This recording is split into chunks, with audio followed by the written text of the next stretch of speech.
Welcome back to the France 24 debate. Now, today we have our eye firmly fixed on the Vietnamese capital, where the President of the United States, Donald Trump, and the North Korean leader, Kim Jong-un, have begun what is their second round of face-to-face talks. Well, 8 months have passed since round one, which was in Singapore, and today the two men greeted each other like old friends at Hanoi's Sofitel Metropole Hotel, where they also dined together.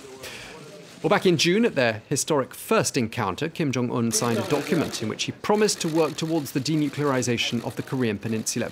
But critics said that their talks then were light on concrete results and warned that President Donald Trump's haste to secure a deal could mean that he gives away too much too quickly. Well, after today's discussions and dinner, both President Trump and Kim Jong-un gave the impression that things had got off to a good start, and both men will be continuing their talks on Thursday. So what can be achieved this time around, and what's happened in the interim since the first summit 8 months ago? And how do other regional powers, notably China, Japan and South Korea, view all of those developments? Well, those are just some of the questions I'll be putting to our panel today. On at that panel, and here with me in the studio, is John Nielsen-Wright, a senior fellow for the Asia programme at Chatham House. Thank you very much, and welcome back to France 24. On my left is France 24 journalist Yenna Lee. Thank you very much for joining us, Yenna. We'll be speaking to you very shortly indeed. In Washington, I'm joined by attorney and columnist Nathan Park. Thank you so much for joining us, Nathan, from Washington. And also from Washington is Joshua Pollock, editor of the Non-Proliferation Review and a senior research associate at the James Martin Center for Non-Proliferation Studies. So welcome to everybody. I'd like to start with you, Yenna. The first summit was more symbolic than anything else, but this time around, something concrete has got to come out of it, hasn't it? Well, there are three potential outcomes, I think, that have been floated around in the media and by analysts. The firstly would be the creation of a liaison office between North Korea and the US. As you know, both countries don't have diplomatic ties, and I think that more than these flashy summits, a genuine step would be creating up a direct communication channel. Secondly, the other point that's on everyone's minds is a peace declaration.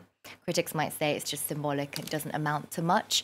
But the fact is, such a declaration might be symbolic today, but in the future it could also pave the way for a formal peace treaty. And thirdly, everyone's talking about Yongbyon, the nuclear facility site.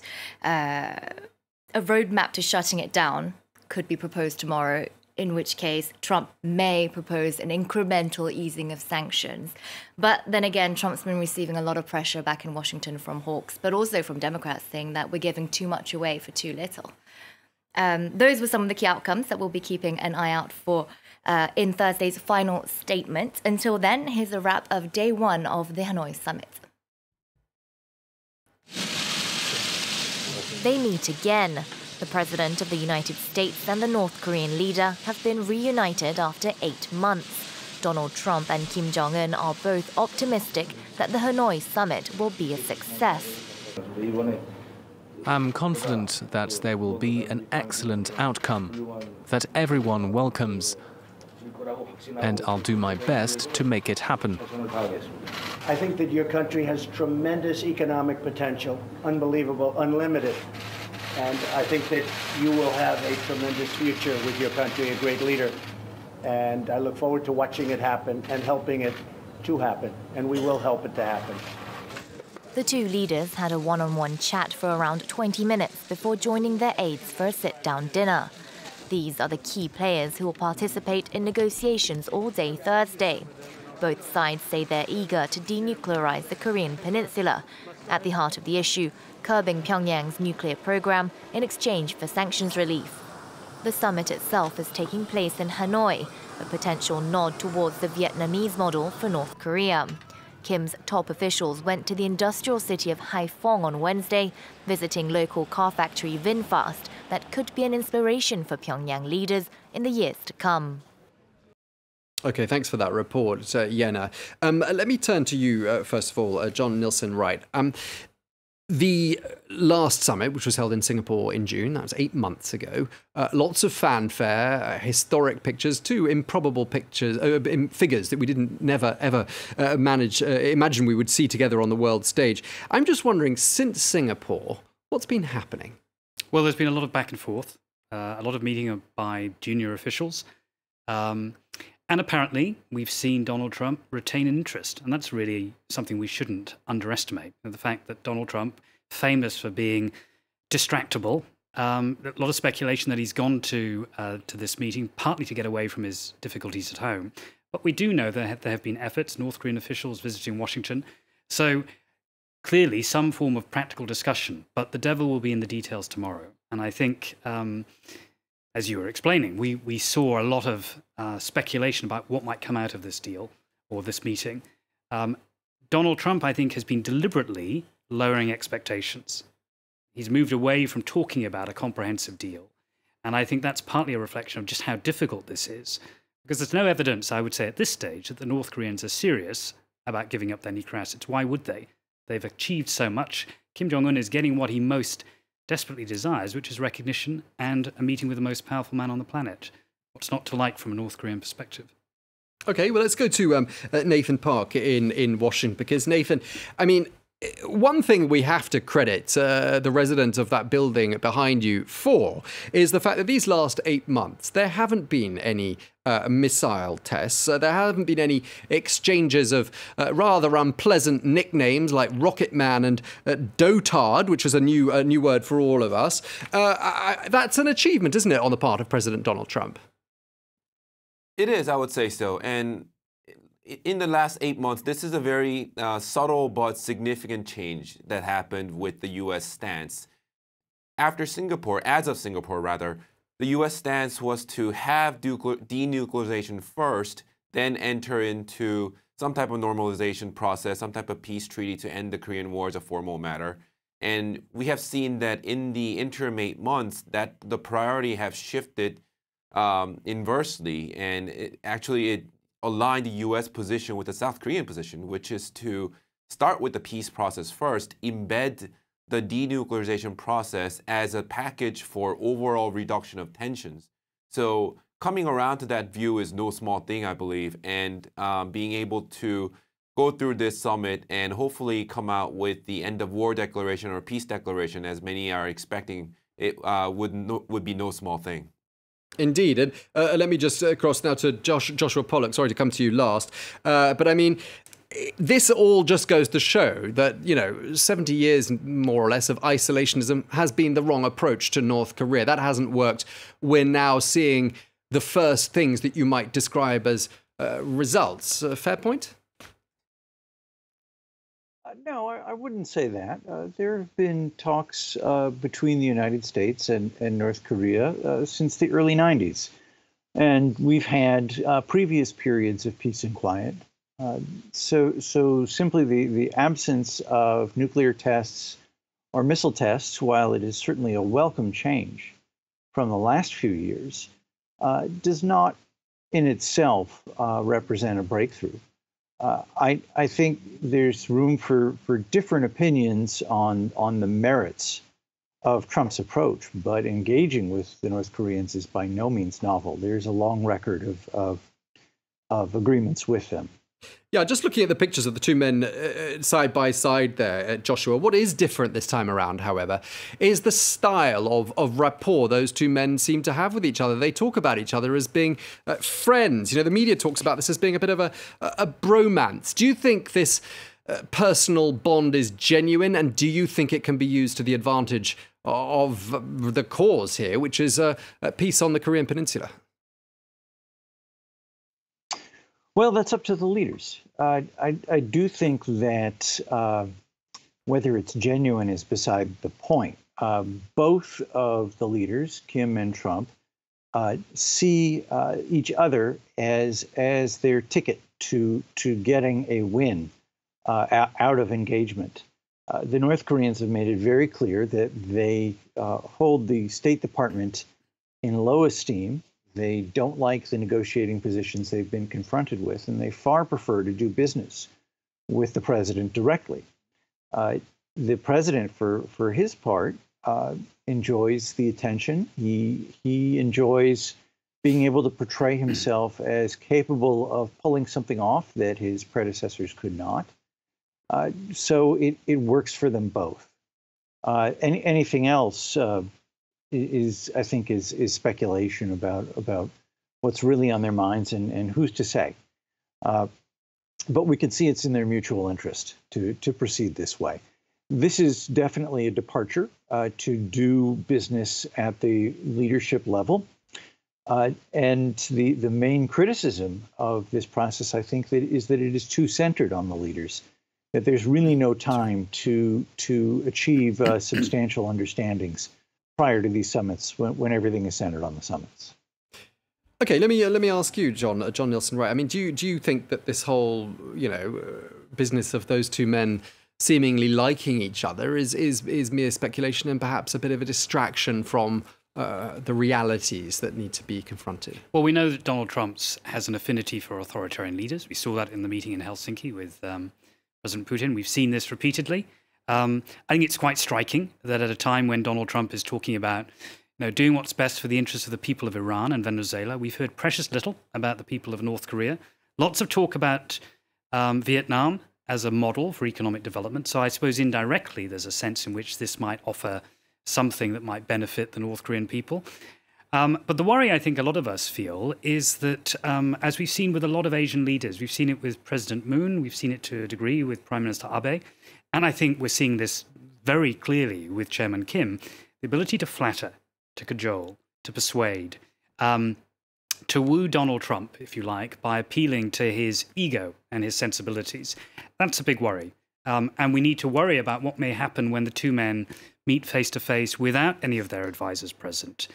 Is Donald Trump, because of domestic political reasons and because he needs to be liked, going to offer something that is going to be such a concession that will actually give away, to use a phrase, America's trump card, right? Its alliance with South Korea, its presence on the Korean Peninsula, all of these things are really important and shouldn't be simply traded for a short-term political hit. What do South Koreans, South Korea well, what do South Koreans make of Donald Trump? Well, it's quite interesting, really, because I think that regardless of there being a Republican president or a Democratic president in the White House, their foreign policy towards North Korea has been rather steady in the past decades. Whereas Trump came in and everything was turned upside down. The warming of ties has been unprecedented. It's not an exaggeration to say it's been historic. I think, ironically, in South Korea might be one of the only places in the world where Donald Trump isn't hated. Okay, well, let's go to you, Nathan Park, because I'd like to ask you, what sort of concessions realistically might Donald Trump be hoping to get from North Korea during these 2 days of talks in Hanoi? I think inspectors into the Yongbyon facility is a realistic possibility. Of course, there needs to be a continued freeze of missiles program and continued freeze of the nuclear testing, and there probably needs to be some level of concrete freeze over the fissile material production as well. Okay, and in terms of carrots, in order to get those concessions, what might we be talking about, Nathan?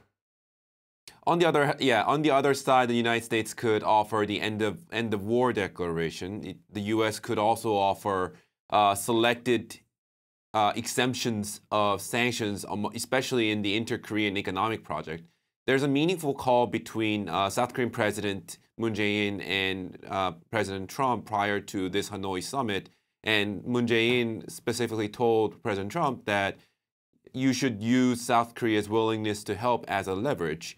And that, to me, conveys the message that whatever the carrots can be delivered in the form of inter-Korean projects, which South Korea is willing to do.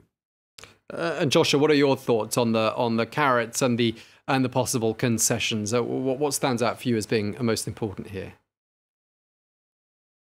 Well, Nathan's point about sanctions relief or sanctions exemptions to let inter-Korean projects go ahead is an important one. When the American envoy, Steve Biegun, gave a speech last month at Stanford University, he rather explicitly said that that is not on the table and that there will be no partial sanctions relief in exchange for limited steps on denuclearization. It's all or nothing. And that has been, indeed, the administration's line for the last 2 years. But what I think President Moon, among others, is counting on is simply the Trump factor. Trump doesn't work for Begin. Begin works for Trump. So if President Trump wants to change the established line of policy for the last 2 years, he can do that. And he can do that without having any advisors at his elbow to urge him not to do so when he meets with Kim one-on-one plus just translators. So I'd say this is a real possibility right now. And I think, if we want to be positive, there's a lot of uncertainty about what Kim would like and whether he's willing. He's made statements to suggest in private communications with the Americans that he actually does believe that now is the time, to think about taking the nuclear burden off the shoulders of the North Korean people. That's what we've heard reported. Now, is he serious about that? He's also indicated in a New Year's statement that if there is no demonstrable progress, whatever that might look like to the North Koreans, then he would be prepared to go a different course. That's also ambivalent and unclear, but it could signify a willingness to adopt a much harsher position. So there's a lot resting, I think, on tomorrow's substantive discussions.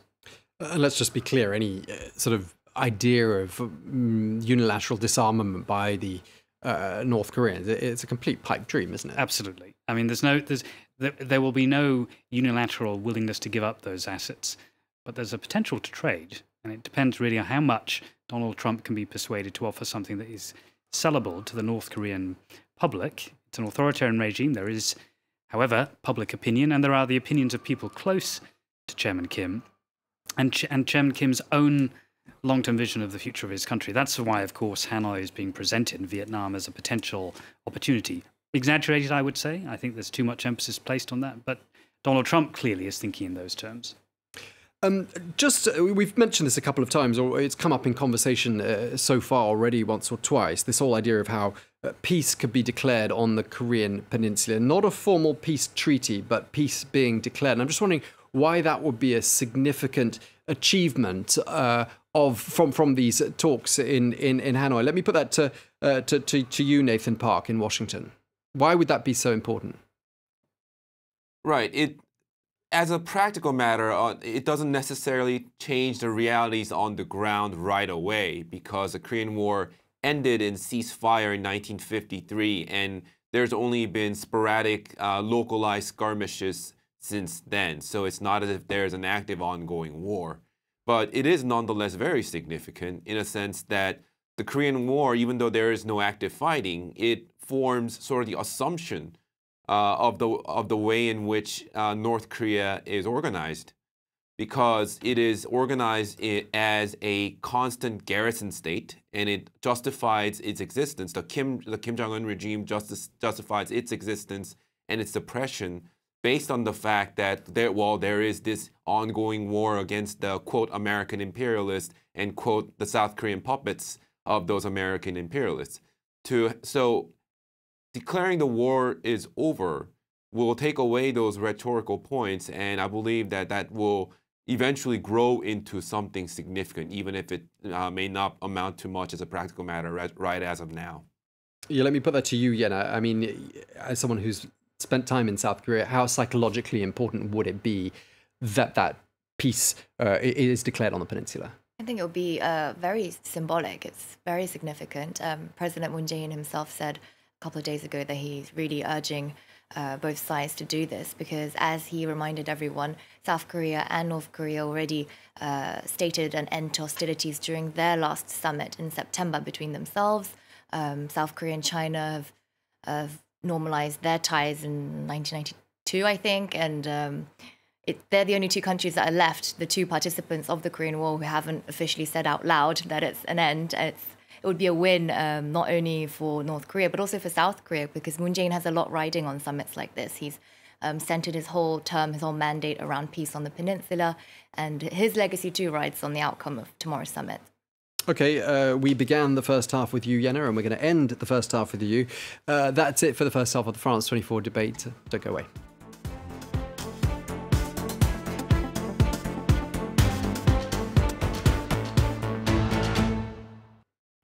Welcome back. It's time now for part two of the France 24 debate. Today we're zeroing in on events in Hanoi, where this Wednesday the US President Donald Trump and the North Korean leader Kim Jong-un have kicked off their second round of face-to-face talks. Well, those talks continue on Thursday, and President Trump has described the dialogue as positive. Well, France 24's Charles Pellegrin is following events for us there in the Vietnamese capital. He gave us this update. The first day of the Trump-Kim summit was light in actual negotiation and heavy in pageantry. The two men met for a photo op with the world's media, all smiles, at 6:30 p.m. at the Metropole Hotel here in Hanoi. And then that was followed by a 20-minute one-on-one conversation before a 90-minute dinner in which they enjoyed grilled sirloin steak with pear kimchi, as well as a chocolate lava cake. Well, the two men will be able to sink their teeth in tougher negotiations on Thursday with a series of meetings to resolve the issue of the denuclearization of the Korean peninsula. Well, Kim Jong-un will want to move closer to lifting the sanctions that have been crippling his country's economy, and Donald Trump will want to move closer to putting an end to North Korea's nuclear program. Well, the real question is who will move first. Another issue that could be resolved on Thursday is that of the end of the Korean War, which was ended with an armistice in 1953, but never with an actual declaration of peace. Okay, the latest there from Hanoi from our correspondent Charles Pellegrin. Let's go to our two guests who are standing by patiently for us in Washington. Let me go to you, Joshua, because I'd like to talk in the second half really about strategy. Is Donald Trump doing the right thing by holding these talks, or is he getting ahead of himself? Well, he's doing the right thing in his mind, certainly. He has said more than once that he believes that in foreign affairs, he is the only one who matters. That has resulted in a certain devaluing of the State Department bureaucracy, leaving a lot of seats empty, and I think really creating a hollow, highly abbreviated process. Charles' report focused on the pageantry, and that is certainly what Trump likes. From his point of view, the televised images are in themselves the substance as much as anything. But from a negotiations point of view, I think it creates a difficult situation. There's this very high stakes, very abbreviated encounter between the two leaders. One of the leaders, Kim Jong-un, appears to be extremely well briefed and to understand the issues in close detail, while the other, Donald Trump, doesn't care so much. He is attuned to how things play on TV, and he's more concerned about his image. So I don't know if that sets us up for a success. It might, and again. Anything that keeps the peace and quiet going after 2017 has a clear appeal. I think certainly that is a strong appeal to the South Koreans. President Moon has every reason to want to make war as unthinkable as possible, and I sympathize with him. But beyond that, I'm really not sure what we're going to get.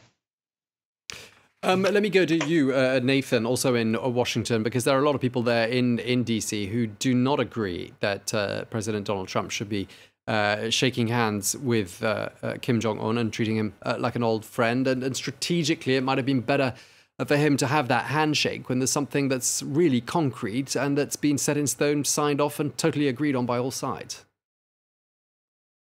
Right, and that's not... I think that's a reasonable position to take, but that approach has been taken for past several decades to no avail. And to Trump's credit, that this unconventional approach has been at least moving the ball forward. At least it has made war in the Korean Peninsula less likely, and it did result in the the nuclear test and missile test freeze from North Korea.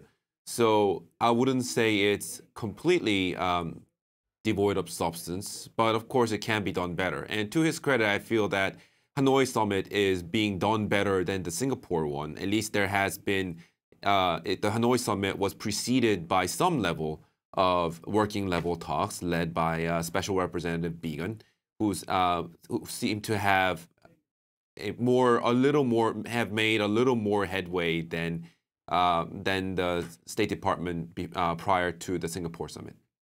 Yeah, no, you wanted to jump in. Yes, I'd like to add that from a Korean perspective, from a North Korean perspective and potentially a South Korean perspective, it's quite worrying when you see what Trump has done with the Iran nuclear deal. How can you trust a man when you're negotiating with a man who unilaterally withdrew from a deal that his predecessor signed? What kind of trust is there left for North Koreans today negotiating with Donald Trump? How can you trust what he's going to say, whatever comes out tomorrow, even if it's very little? Maybe even that's not worth anything. What are your thoughts? Well, I agree. I mean, I think this is where the rubber really hits the road. And if you're a North Korean, why are you going to risk giving up your strategic asset? I think one of the interesting things, though, is, it's right to say keeping the momentum is important, avoiding further tests. That has to be a good thing. But there will be growing pressure to see something substantive. Unlike Singapore, all the attention was simply the novelty of the meeting. This is no longer novel, even if there have been efforts behind the scenes to do more. One very interesting possibility is economic assistance, even allowing for the recent Stanford statement by Steve Bacon saying that there would be no relaxation of sanctions. Donald Trump might offer something. An idea that's being floated by one of President Moon's advisors, his namesake, Chung-in Moon, has been that there might be assistance that could be targeted, the so-called Kaesong Industrial Complex, where North Korean workers are based, and that assistance could go directly to them, avoiding the danger that it could be siphoned off by the regime for nefarious purposes. Whether that would be enough, again, I'm skeptical that it would deliver enough to the North Koreans. But the symbolism of the meeting, of course, and the fact that both Kim and Trump are prime masters of spinning and being able to spin this as a success. We saw that with the Singapore summit. I think we'll see more of that. But I think the outcome tomorrow, unless there's something very surprising in the president's back pocket, is going to be, I think, a bit of a disappointment in terms of substantive progress. And you have to ask the question for other countries in the region that look nervously on and see North Korea becoming, with every passing month, a de facto nuclear power, if not de jure, simply a nuclear player, means that there is growing anxiety in defense quarters in Japan, even within the South Korean military and amongst South Korean conservatives. They will want to see real progress. And we shouldn't forget that nothing has changed in terms of the threat that North Korea presents to its neighbors. In fact, if anything, it's increased. Yeah, indeed. And in fact, the fact that they're not holding any tests, some say, is a sign that they don't need to test anything else. They've got what they need. Everything's been tested. And let's just turn to this issue of human rights, because there are a lot of people who will be saying, what on earth is the President of the United States doing, shaking hands with and dining with a man that many would say is a monster from a human rights point of view? Let me put that to you, Nathan, in Washington. I mean, how would you answer those people who say that this is a tyrant, and what on earth is the leader of the free world doing entertaining him? Right, and that's completely understandable. But at the same time, the U.S. diplomacy, the hallmark of U.S. diplomacy always has been pragmatism. And United States have made allies and have dined with greater monsters than Kim Jong-un, arguably. Stalin was a greater monster than Kim Jong-un, but Soviet Union was an ally of the United States during World War II. Mao Zedong was perhaps the history's greatest monster, but Nixon visited China and dined with him. So you only make peace with your enemies, really. And to be able to shake hands with them, it's not a pleasant thing. It's not that we do it because we like the person, but we do it because it's necessary. And just to pick up on a discussion we were having a little earlier on before we came on air, John, I mean, there are people in Washington who do believe that these talks shouldn't be taking place, aren't there? I mean, there's a lot of opposition in Washington on both sides of the House, really, to these talks happening at all. A lot of skeptics, and of course that's bound up with distrust of Donald Trump and a sense that, even allowing for pragmatism, Donald Trump genuinely seems to like Kim Jong-un, and that sends a very confusing message, right? You can still meet and negotiate and have talks pragmatically without endorsing the personality. Donald Trump said just a few months ago that the two men had effectively a love affair. And that sort of overstatement is clearly worrying. I do detect, however, some shift in Washington. I mean, there are, I think, pragmatists who are starting to say this sort of outside-the-box thinking is helpful. But it needs and requires a strategy. And there's no evidence that Donald Trump is actually driven by any long-term strategic vision. We've already seen him tweeting in response to the Cohen revelations, this dramatic testimony on Capitol Hill. How is he going to sleep tonight knowing that he is being attacked with very damaging information? Is he going to have the attention span to make those meetings meaningful tomorrow? Let me go back to Joshua Pollux. I think you wanted to, I sensed you wanted to jump in at this point. What are your thoughts? Well, I thought that was very well stated. Trump is a man of his impulses, and we can talk in the abstract about is this the right strategy or not? But you know, I don't think he's the ideal person to carry out whatever strategy. He has a limited attention span, and yes, he's not getting any sleep tonight. But on this point of how he treats Kim Jong-un, and how, in fact, many would say, you know, he's more complimentary about Kim Jong-un than he is about many of America's traditional leaders of traditional allied nations, such as the country I'm in right now and the country across the channel from me right now. That sends a very odd message to America's allies, doesn't it? Well, you know, Donald Trump has always seemed to view with favor countries where he might have a building project under negotiation. He does not have a very traditional set of attitudes towards allies. In fact, in parallel to this entire process has been a dispute with the South Koreans, only recently resolved, over how much both sides would pay to support the presence of American troops in South Korea. And that's been a big distraction. So part of it is simply how he thinks about foreign affairs and the transactional mindset that he has. But then, if you want to draw this back to the question of human rights, there is the question of the sense of affinity that he projects when it comes to Kim, and that is pretty jarring.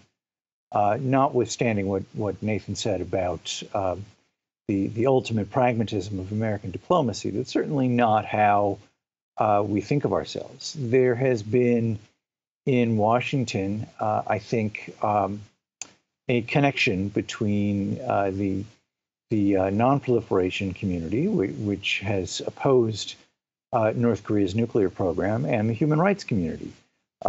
Both have moved together to condemn the North Koreans and to advocate for greater pressure on them.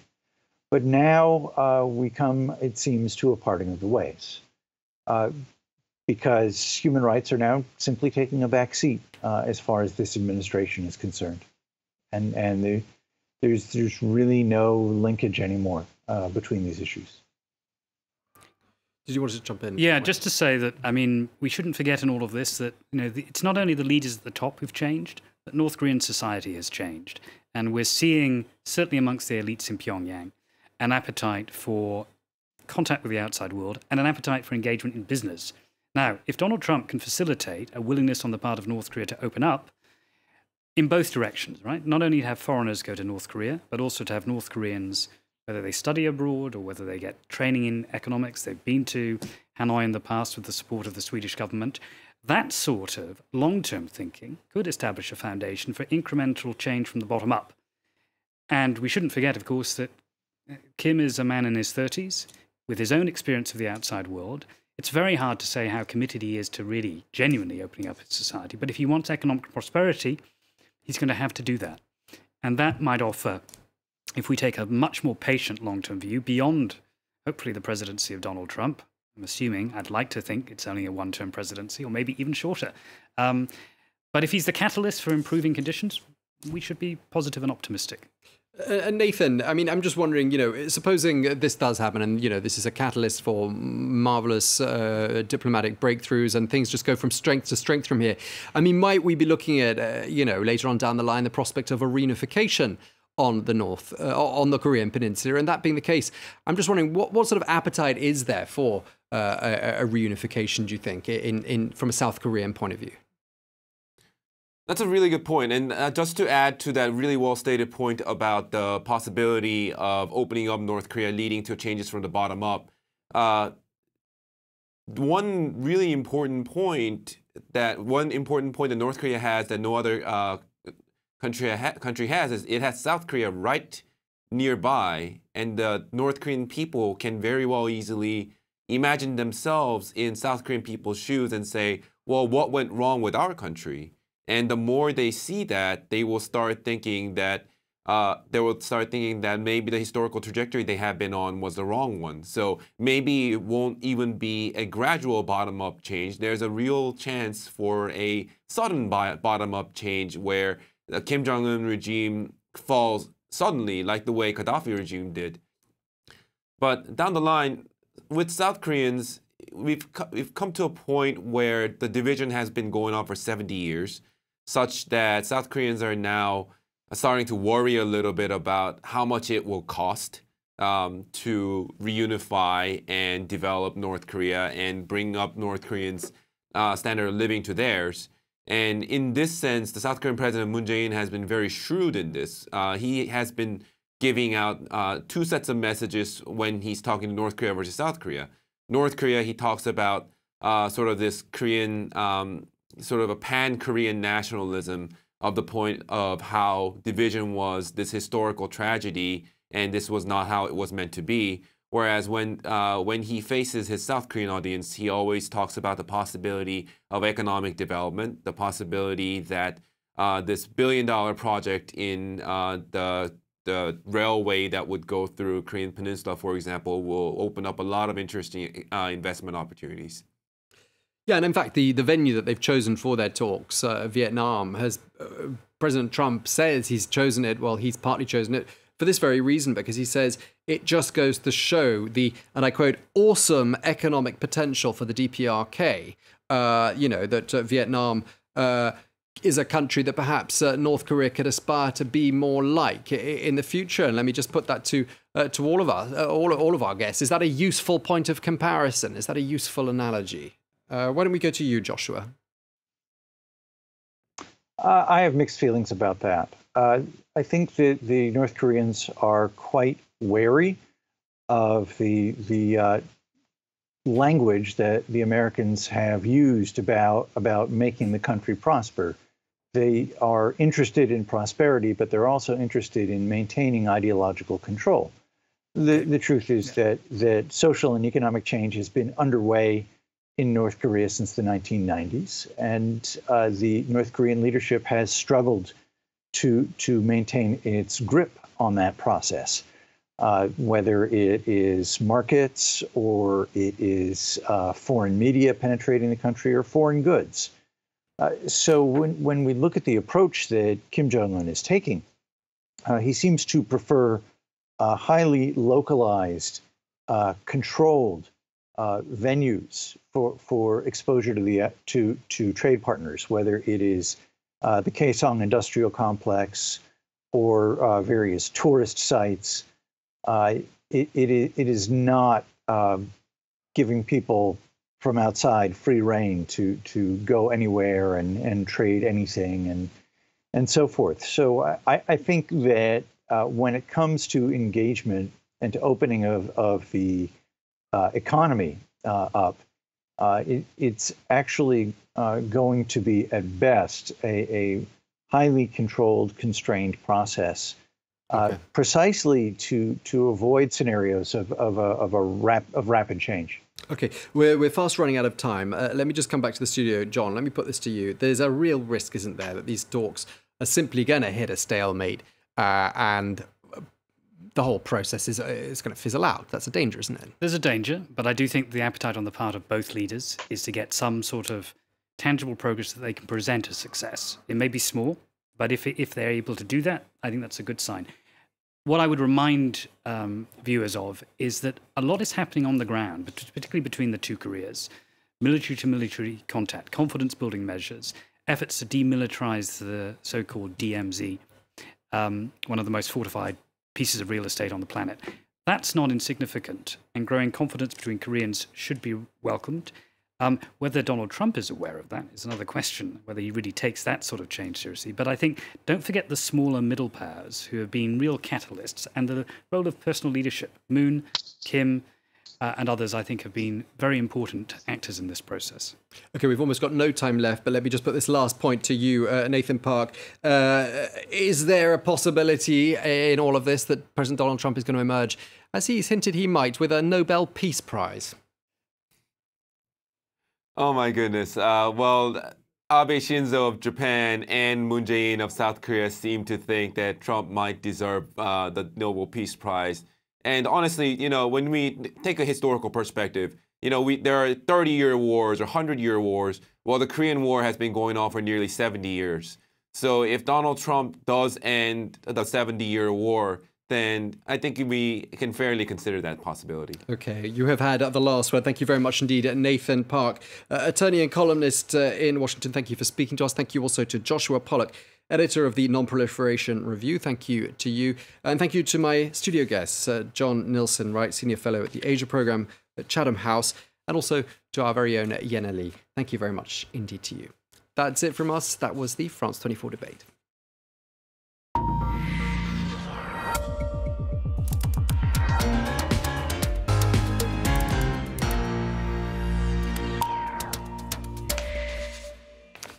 It is time now for Media Watch, and I'm joined here by Olivia Salazar-Winspear. Hi there, Olivia. Hi. Why don't we start with a bit of reaction to that summit in Hanoi? Indeed, and we're starting with a lighter look, a satirical look, let's say, cartoons on what's going on there in Vietnam. Let's start with French daily Le Monde, courtesy of Plantu, the cartoonist. We can see Kim Jong-un there and Donald Trump in the rice paddies of Vietnam, and it depends on your interpretation. They're either burying these nuclear missiles or perhaps they're planting them for future harvest, as you see that.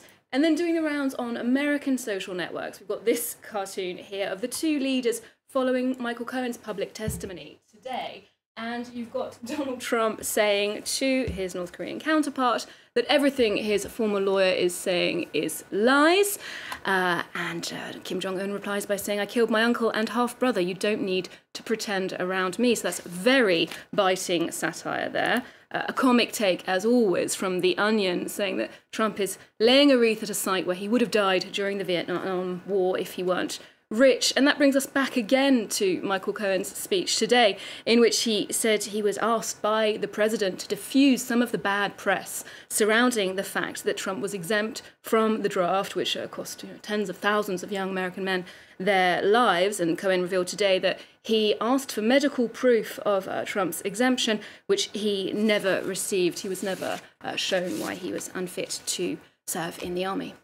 OK, so that's what the cartoonists are saying, and some of the other satirists. What's the view from South Korea, Olivia? Obviously, South Korea are very concerned about this. Editorials dominate all of their daily papers. And just to take a look, now at this idea of the end of the Cold War. Obviously, it's a huge prospect for South Korea. And I think the mood is generally cautious optimism. They talk about their hopes, the reactions from Seoul are all about hopes for a good outcome, but a little skepticism as well, saying that, the declarations from the first summit really need to be elaborate and specific in this news editorial here. They want a bold change of attitude from the US if they're going to see any peace coming out of this summit. And this article here, actually, from the Chosun Ilbo, is it? Yes, Chosun Ilbo. Yeah. It's the Seoul-based daily here. It's quite a provocative title. Why is Seoul opting out of the Korean peace process, showing their absence from this summit? And the author says, again, there was no breakthrough on denuclearization last time around, and so it would be, quote, wishful thinking to expect them to achieve this time around. And it does actually quite squarely accuse the South Korean government of standing to one side and letting the US and the North decide on its fate. And it signs off the article with this very striking phrase. It says the government urgently needs to get its act together. And going just to Vietnam for a moment, the role that Vietnam is playing, as you mentioned with your guest just earlier. It's interesting to look at the choice of Hanoi for this summit because it's indicative of Vietnam's increasing involvement in summits and diplomacy, which has been in the past directed at the region, and now it's looking further afield. But Foreign Policy magazine points out that they want Western politicians, not Western politics, and so the Vietnamese Communist Party is perhaps not looking to relax their policies on civil liberties or freedom of the press. It's much more about bolstering their relationship with the US and the two Koreas. Okay, thank you very much indeed, Olivia Salazar-Winspear, with today's edition of Media Watch. That's it from all of us. News at the top of the hour with Laura Cellier. Don't go away.